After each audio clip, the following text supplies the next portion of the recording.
Have you ever noticed that the cathedrals from completely different parts of the world, from Europe to Middle East to Africa, share the same artistic language? The same acanthus leaves curling around pillars, and the same blooming floral patterns. Even the same geometric windows that look almost like frozen sound. It's like these builders, separated by oceans and centuries, were all following a blueprint that no one ever wrote down. And here's the part that really gets overlooked. Across all of these regions, across all of the cultures, the murals, the stained glass, and the carvings all consistently portray Jesus and the disciples with similar physical features, with lighter or fairer skin, similar hair textures, similar facial structure. So today we're going to look at maybe why these themes repeat everywhere. I don't know, we're just questioning. Why cathedrals worldwide share the same symbolic plants, the same resonance patterned windows, and even the same visual understanding of biblical figures. And maybe, just maybe, the architecture itself is telling a story most people have never learned. Or maybe it was hidden.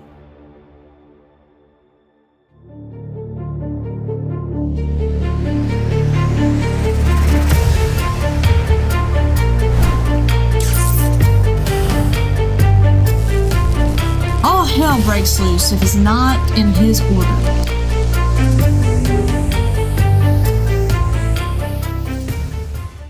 So, these are some of the cathedrals I found all over the world. In several different countries, I've noticed a lot of similarities with these cathedrals. Even more than cathedrals, like a lot of the state capitol buildings, and just like, Italy is full with them. I know Russia is, they're full of them too. And it's when noticing these, it is crazy to me that all these similarities with these cathedrals are all over the world, and how they chose to do this same type of designs. And one other thing that we're going to notice, that I just couldn't help but notice with all the murals and the stained glass windows, and even the sculptures, the carvings in these buildings, have striking features. So let's get to it. So Houston, Texas looks pretty great. This is the inside. It's a little lackluster compared to the other ones, but I'm pretty sure a lot of the paintings that were there are probably painted over now, just by looking at the grandiose of the other buildings, and with the same kind of structure. So here, we have the stained glass windows. We have the acanthus leaves up here on the crown of the column, and it's just ornate. The murals on the ceiling are, very fair. And I guess that's the majority of the United States. St. Louis, the Basilica of St. Louis. Got this beautiful ornate window right here that you will see a pattern of them in the other cathedrals. Big bell towers, which I don't know if they're in operation anymore. A lot of them are not. And this is the interior of St. Louis. Look at that. And I'm not sure. I don't know if that's Latin up there, or I don't think it's Greek. It's definitely not our language that we're familiar with. And it looks like up here in this crown molding stuff, it might be like flowers. It's hard to tell, because I got these pictures off of Google Maps of people that took the photos. But we see, again, very strikingly European features. Very fair. Okay. We move to Hawaii. Very lackluster on the outside, but there, I need to maybe see if there's more old world buildings in here, but the inside's definitely, surprising. considering the outside. But here we go with the same, maybe European features, style in the murals. And we have these acanthus flowers up here. That is a going theme. I'm guessing that'd be like a lotus. I'm not sure. And then we're about to start moving. Across the world. All right, we have Mexico City, the Metropolitan Cathedral. Beautiful, just beautiful stonework on the outside. And it was hard to get a good picture of these murals. There's so many in there, but there's not really good clear photos anywhere that I could find of up close that weren't too grainy. But what it seems to be to me is very fair European features. Again, with their face. Carvings are just exquisite. Alright, we're going to Thailand. We got the beautiful windows that mimic the other windows, kind of. A little bit, not as grand. They still got the pattern. And what do we have here? We have more fair skinned people. You would think that maybe they might look a little, I don't know, what would you say, Asian? They would look Thailand-like. But no. We have South Africa. I did not get the outside of this one. Maybe I can insert it. But South Africa, they also have fair features. I mean, I think South Africa, there's quite a bit of white people there. But still. Oh yeah, we also have, like, I don't know if that's Greek or what. And then we have Nigeria. Beautiful architecture. Doesn't fit any of the surrounding buildings, though. Kind of stand alone. And then here's the interior. The windows. Very not matching the people that is the majority that lives there. We have South Sudan. And I heard it's actually one of their grandest buildings there. That's, majority of the written stuff is that they're the most grand. So we see the congregation here, fairly dark. And then the murals are fairly not dark. You would think that one would maybe, I don't know, model the saints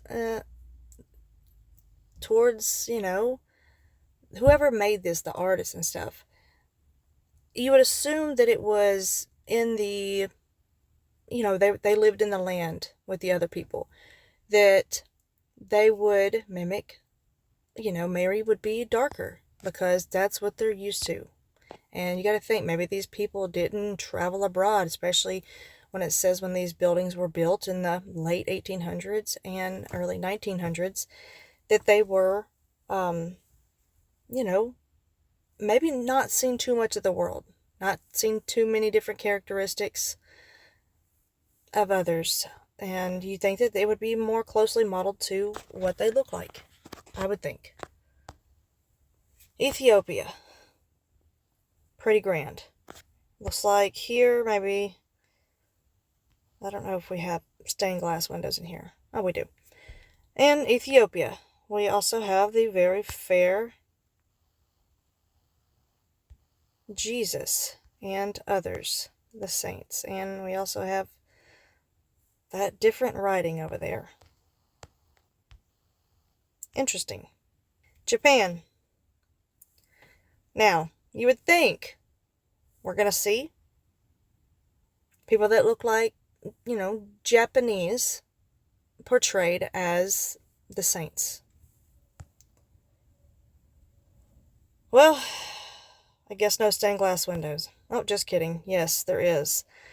Even if there's no paintings, even if they covered them up, like it looks like there was something in all of these little black arches, I'm guessing, and they just paint over it.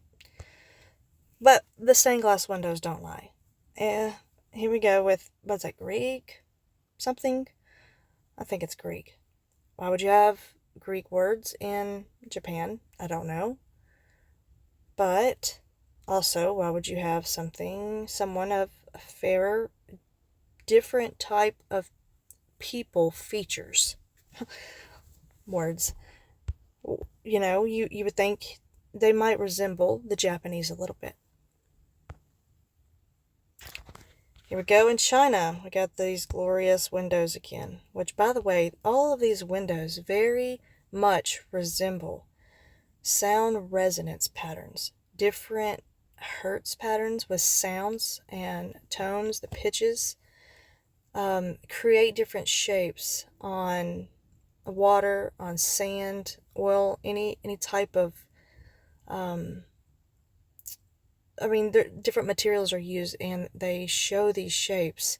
And so I just wonder why the inspiration for these sounds and these hertz are displayed in the patterns of the windows on a lot of these cathedrals. I don't know, speaking to something. So, in China, we have the same fair-skinned murals, very fair-skinned, almost Irish-looking, probably are. And the same question goes, why? We have acanthus leaves right here in the crown of the column as well. Russia, beautiful. I love the domes and all the carvings out of marble. And we have the acanthus leaves again on top of the columns. Now, this is not even one of the best ones in Russia. I mean, Moscow, Russia has beautiful ones. Just looks like out of, I don't know, like the Wizard of Oz or that new one. What is it? Wicked? It looks like it's CGI or something. Just beautiful. But here we are. The same depictions are fair skin. Murals and windows. We have the acanthus leaves again on top of the columns.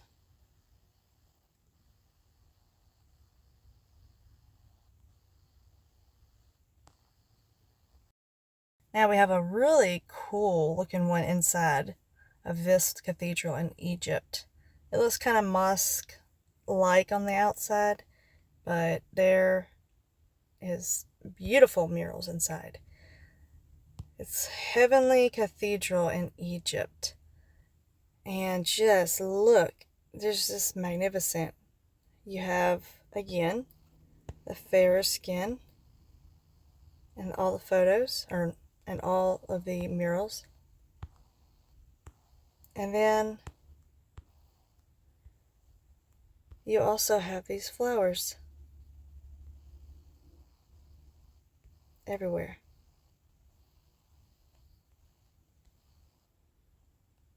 It's just crazy. Why would you have this style everywhere? So, after looking at all these beautiful buildings, I decided to dig a little further into the history of them. And a lot of them don't add up. A lot of architects, it was their first and only building. A lot of things are fishy about the beginnings of the buildings. And some might muddy the waters and use language that makes you think that they built these cathedrals, but they really didn't. They'll have tricky words like founded or established, or they just fill the history with meaningless details in order to, get your word count in for your book report. And so we start with South Africa. And so I look up the history on this and who's the architect. Well, Frederick Lewis Grace, apparently. And the church was expanded in 1983. In 1993, Father Nikolai, a Romanian monk, and his helpers, sounds like Santa, covered the interior walls and ceilings completely with their paintings of Greek Orthodox saints and religious scenes. Okay, who are his helpers? Why not list, who these great painters are? So I look up Frederick Lewis Grace for the architect, and there's nothing else more about him. The two same websites, you click on it, and it brings you back to not much information. So he was born in Australia, and I guess decided to just be an architect for only one place. Yep. For only one place in Cape Town.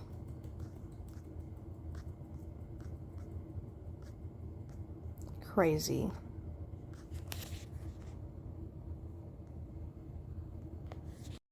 And here we are again. I'm looking up this church.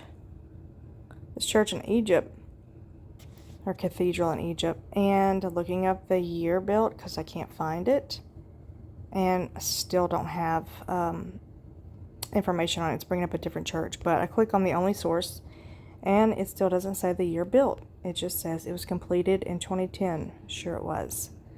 And then, all this gobbledygoo down here. It's, let's see. Immense murals. It captures the visitor's attention with its emotional depth and vivid color palette. The cathedral stained glass windows, filter soft light. Okay, all these extra adjectives. We get it. Who made the windows? What if I want to get some windows like that for my home, or a cathedral that I want to be an architect of? Where can I find the person that makes these windows? They're not listed. What about the person that painted everything in here, sculpted everything? Can I get information on that instead of all these extra things that don't matter? Like, we could see with our eyes everything. We know that they're doing Byzantine designs like all the other churches for whatever reason. They're just so popular. All these people have just grade A educations in these Byzantine designs and can do them, but where do they go? I would like to know so I can have this in my house. Here we go. Houston, Texas. St. Vincent Houston's first Catholic church in 1866, Father Joseph Quirat and Galveston Bishop Claude M. Dubois, I don't know, believed the congregation was outgrowing the old building and started planning for a new one. The congregation chose the name for the planned building, Church of the Annunciation. The original architect is unknown, but was dedicated on September 10th, 1871. Okay, why do they go on about these details first? About, so-and-so believe they outgrew it, so we need to plan for a new one. Okay, don't care about all that. It's just a waste. And then how do you not know who the architect is? How do you not know that? But Nicholas Clayton altered the building, adding the bell tower, twin towers in 1884. Sure he did. More gobbledygook. The church remains Houston's oldest existing church, and as such, the property eventually was faced with a foundation problem, probably because there was tunnels under there. That's okay though. They filled it in with polymer injection process work. Yeah, it took 2 days. Yeah, whatever. So the architect is Clayton Nicholas. I guess we'll look him up, and it's Romanesque for whatever reason in Houston, Texas. So while I dug and dug for Nicholas Clayton for the Houston church, could not find him, found a different guy in Galveston, supposedly, and he was born in Ireland, and it just so happened that his father was also Nicholas J. Clayton. kind of wild. And he constructed many religious buildings. Galveston, Florida, Austin, and another one in Galveston. But he did not construct the Annunciation one. He constructed, that's Austin, in Houston, Texas. So he's not listed for building the one in Houston, but he supposedly did all of these. I mean, just wild. Busy man. Busy, supposedly. Allegedly. But I can't find the other Nicholas Clayton. That would be kind of crazy to have two Nicholas Claytons. I guess there is, maybe, in Texas, but I can't find anything on the other one that supposedly constructed the one in Houston. Okay, the Cathedral Basilica of St. Louis. There's dates all over the place. Probably just to confuse you. They just throw around a whole bunch of random ones. Don't really matter too much. But supposedly it was completed by 1914. But then technically not. It was 1926. But they officially list it as 1914 when it's done. And it started in 1907. Well, technically I think 1908. No, 1907, the dedication. Whatever that means. So that to me is like a nonsense fact. Like, okay, what does that even mean?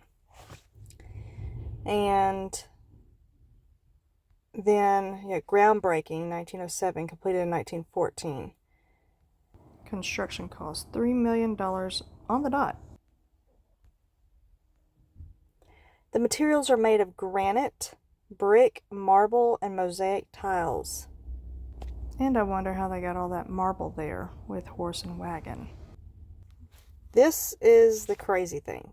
So they say that they built it in 1907 to 1914. But this just kind of doesn't make sense to me.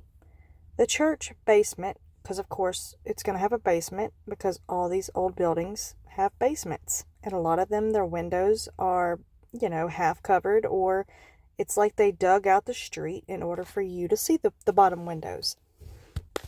The church basement contains a museum dedicated to the mosaics in the church, as well as some other artifacts found within the cathedral. What do you mean found within the cathedral? Some other artifacts found within the cathedral? You see these cathedrals all over the map. Tells a story.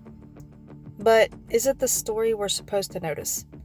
The architects' accounts, they obsess over why they built these massive temples and their philosophies and their opinions, yet somehow skip over the details that really matter. How do they manage to construct these colossal structures in the middle of wars, with men drafted away, and with the power tools barely being invented in 1895? Horse and wagon carrying marble. How are the logistics of engineering and art even possible? The blueprints, they're nowhere to be found. And while we admire the murals and the carvings and the stained glass, why does Jesus always appear white everywhere? How did the whole world collectively agree on similar features of Jesus and the saints?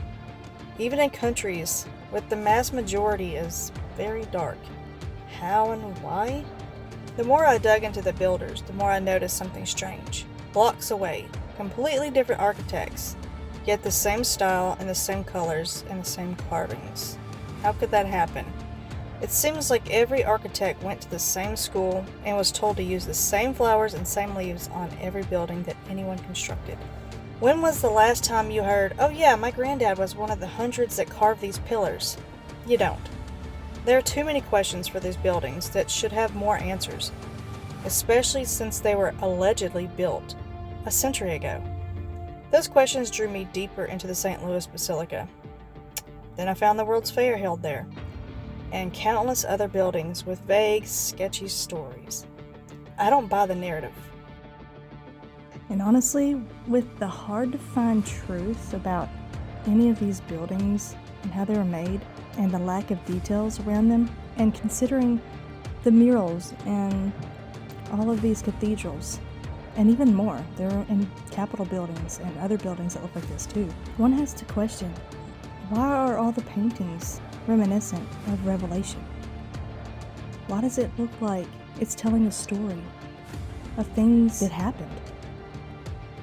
And that Jesus and the saints are here with him, and that's why they know what he looks like all over the world. I don't know. But are we in Revelation 20? I'm just beginning to look at it, and it makes a whole bunch more sense.